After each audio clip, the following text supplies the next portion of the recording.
Nous sommes sur les territoires traditionnels des Mississauga, Anishinaabe, Haudenosaunee, et Huron-Wendat. We are on the traditional territories of the We're having tech, okay? We were hearing the computer for a second there. I think it's fine now. Is it fine now? Okay. We are here on the traditional territories of the Mississauga of the Credit, the Anishinaabe, the Haudenosaunee, and the Huron-Wendat, and also in the riding of Toronto-St. Paul's.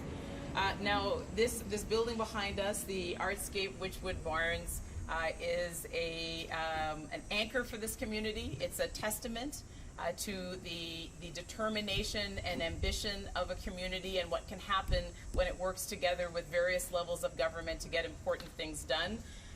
These were derelict barns for many years that have now been converted into an environmentally friendly green space with artists, with multiple uses for people in the community of various incomes.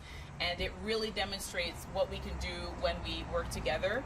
Toronto-St. Paul's is a community that is very close to me and my family. I spent much of my childhood growing up here in the schools in this neighborhood. My mother taught in this neighborhood, and many of my immediate family live in this neighborhood. And it's exactly why I am so concerned to have heard about the recent anti-Semitic attacks that have happened in the last day or two. Beth Shalom is a synagogue in Toronto St. Paul's that was defaced by graffiti. This is a synagogue actually that I have been at more than once for the bar and bat mitzvahs of friends of mine who attended a school not too far away from here. As a federal leader and as a Jewish person, I'm extremely concerned about the rise in anti-Semitism. I was very saddened and concerned to hear about the defacing of posters of 2 Liberal candidates in Montreal. And so let me say now what I always say, which is that anti-Semitism has no place. It should have no room to grow in Canada.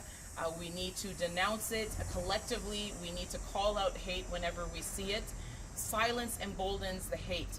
And members of the Jewish community are counting on every person in Canada to raise their voice whenever these incidents happen. Il faut travailler ensemble pour combattre la haine.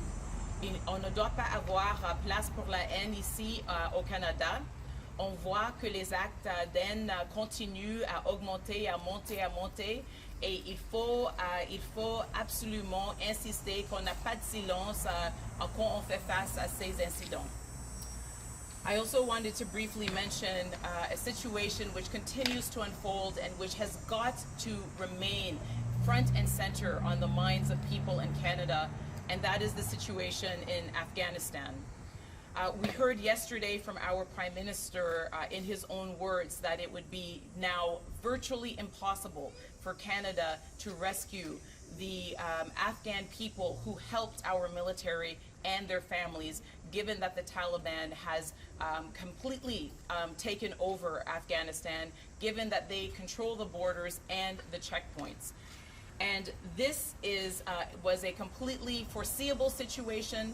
Our veterans warned about this situation, and yet Mr. Trudeau and his government did nothing.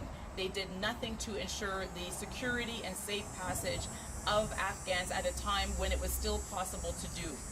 Instead, what he did was he called this election. He called an election. He strode out of Rideau Hall, having just been briefed on the terrifying situation on the ground.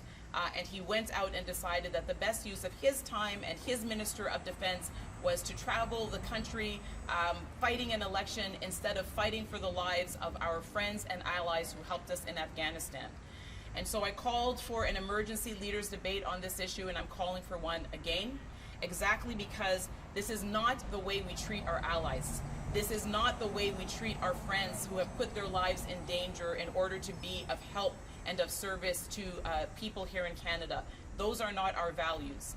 And so I ask us not to forget about the people who have been stranded and left behind in Afghanistan, and to insist that there is a plan, that ensures that we speed up visas, that we get safe passage, and that the Taliban receives no recognition from our government whatsoever until they guarantee respect for fundamental human rights and the safe passage and exit for every Afghan helper and their families.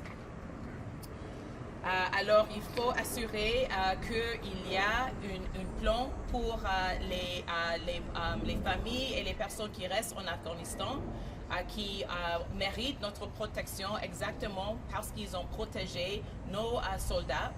On sait que nos anciens combattants, ils ont sonné l'alarme. Ils ont sonné l'alarme et notre Premier ministre a décidé que c'était plus important d'aller chercher les votes ici au Canada au lieu d'aller chercher et sauver les vies de les personnes, nos alliés et les personnes qui nous ont aidés en Afghanistan.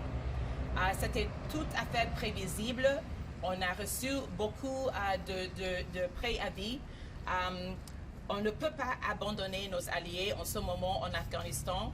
J'invite encore les chefs de tous les partis majeurs fédéraux de participer dans un débat d'urgence sur la situation en Afghanistan qui se déroule en ce moment.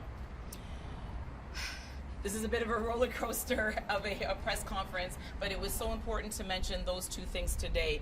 And today we are going to be talking briefly about clean tech, myself and Phil.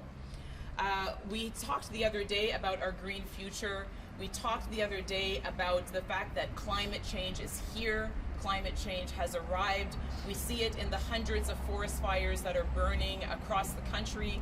We see it in the hundreds, and the number continues to mount. The over 600 Canadians who lost their lives in just 3 days during the heat dome that settled in British Columbia. We see it in the floods. We see it in the historic drought that has settled on the prairies, that is withering crops in the field. And so we know that climate change is real, that climate change is here, and that we must act with determination, with ambition, and as quickly as possible with the tools that we have and the tools that we will create. On sait que la crise climatique est ici. Il faut agir d'une manière d'urgence. Nous avons tout ce qu'il faut pour le faire. Et on voit que c'est quelque chose qui doit être une des enjeux principes de cette élection.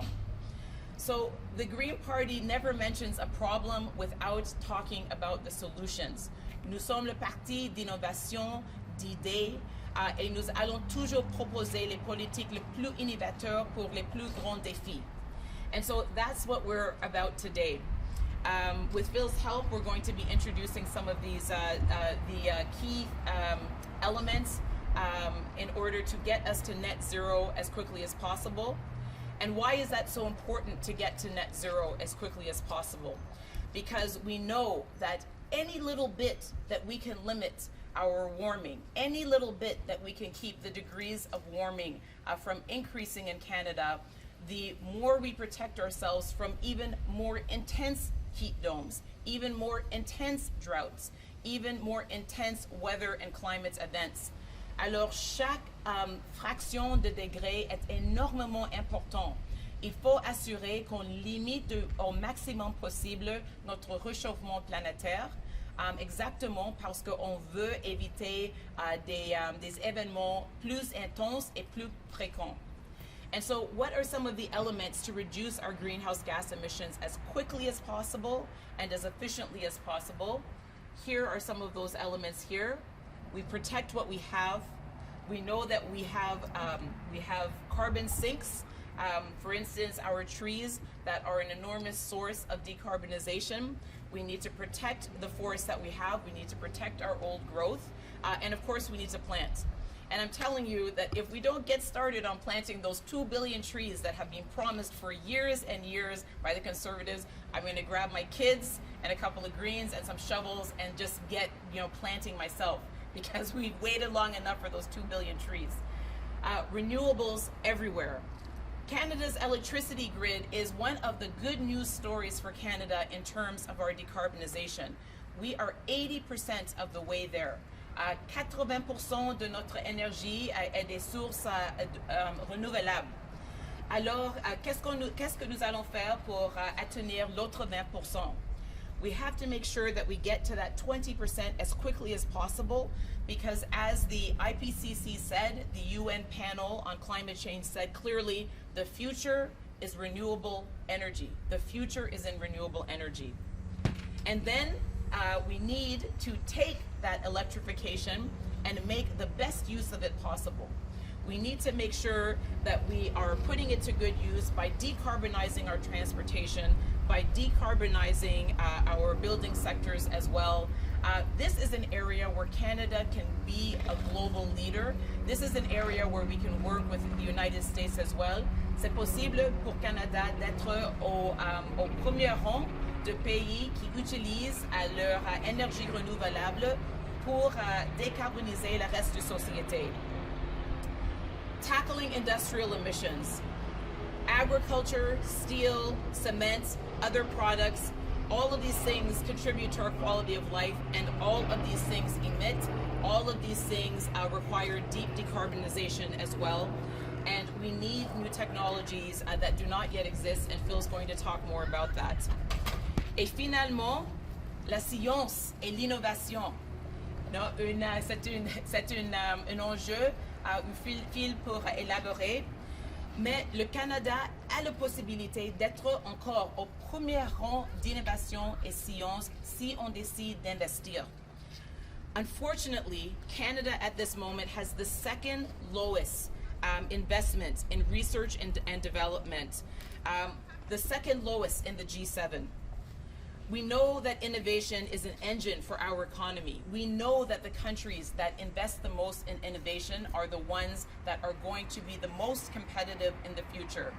I said it before and I will say it again. We are in a global green rush. There was a gold rush and now there's a green rush. Every country is positioning themselves to be at the head of that green rush, to have the strongest green economy focused on renewable energy and on research and innovation to get us over the finish line. So if we want to stay competitive in that green rush, we need to do it now and we need to invest in it. And with that, I'm going to pass it over to Phil for a couple of minutes. Phil, as I said, is our candidate here in Toronto St. Paul's. He has a PhD in material sciences. He is the youngest director ever at the National Research Council. He is incredibly committed to this community of Toronto St. Paul's. He is exactly what we are talking about when we were recruiting through our Time to Run campaign, to have a diverse, incredibly gifted, incredibly committed, incredibly experienced slate of candidates.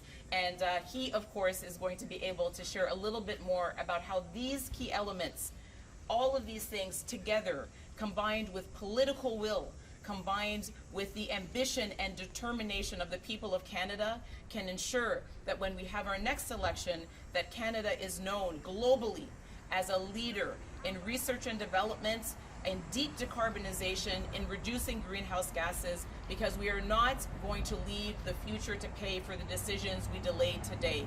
We are going to make sure that in the future we have not abandoned our country to worse and worse climate and weather-related events because of the things that we did not do when we had the opportunity to do it. And with that, I'll pass it over to Phil. Thank you so much. Before I begin, I'd like to echo Annamie's statements around anti-Semitism. There is no place for hate in Toronto St. Paul's, and I absolutely condemn all of these terrible, terrible acts that have occurred in our community over the last couple of days. I'd like to introduce myself. My name is Phil DeLuna. I am a scientist and a clean tech innovator. I moved to Canada from the Philippines when I was 5 years old. I was raised in Windsor, Ontario. My dad was an auto worker. My mom worked in customer service. They couldn't give me much, but they could give me an education. And they always told me that people can take away things from you, but they can never take away what you know. I used this, and I learned from an early age that education would be my pathway to a better life, a life worthy of their sacrifice. I earned a PhD from the University of Toronto in Materials Science and Engineering. I became a finalist in the Carbon X Prize, a $20 million competition to capture and convert the most CO2 into a useful product. I became the youngest ever director at the National Research Council, where I led a $57 million program to develop new technologies to decarbonize Canada. I know exactly what it takes to get to this net zero future. I know exactly what it takes to go from discovery to market. My job is to go from innovation to impact. I know how much time and money we need to invest in the next generation of clean technologies, the next generation that will decarbonize our world and our society. We have heard what will happen if we do not decarbonize. We are experiencing today heat waves and forest fires. But I want to take the opportunity to talk about this transition in a different light. The opportunity that it represents for Canada. How Canada can lead and become the superpower in the green economy of the future, which will be the economy of the future. There is much at stake. In 2008, my father lost his job at Ford during the Great Recession, at the fall of the automotive industry. I know exactly what it's like to grow up in a community that is dependent on one industry and what happens when that industry fades away. That exact same thing is happening in today's oil and gas and heavy emission industries. But we can stop it and we can change it. The good news is that these workers have exactly the skills that we need to transition to a green economy.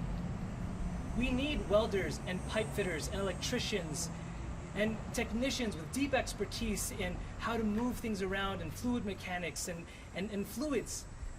They can usher us into this new green economy.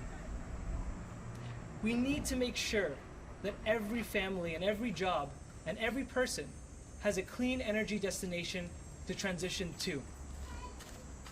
Finally, I want to end on a note of optimism. As a young person, our generation and those after us will be disproportionately impacted by climate change. It's up to us to act now.